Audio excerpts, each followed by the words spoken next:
మొట్టమొదటి విషయం, మనకి ఎప్పుడైనా జలుబు చేసినా, ముక్కు బాగా కారుతున్నా, ముక్కు బిగుస్తున్నా, ఫ్లూ లాంటి ఇన్ఫెక్షన్ వచ్చి ఇబ్బంది పడుతూ ఉన్నప్పుడు వెల్లుల్లిపాయ ఒక దివ్య ఔషధంలాగా పనికొస్తుందని చెప్పడం జరిగింది. సుమారుగా 2.5 గ్రాములు వెల్లుల్లిపాయని గనక మనం తీసుకుంటే అది ఫ్లూ తగ్గించడానికి బాగా పనికొస్తున్నదట. మరి ఈ వెల్లుల్లిపాయలు ఉండే మెడిసినల్ ప్రాపర్టీలు ఏం చేస్తుందో తెలుసండి?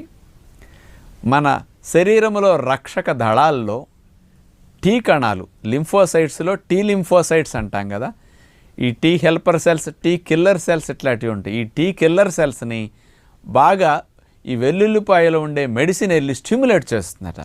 అందుకని ఈ టీ కిల్లర్ సెల్స్ వెళ్ళి ముఖ్యంగా ఈ ఫ్లూ సంబంధించిన కారకమైన క్రిముల మీద దాడి చేసేసి అసలు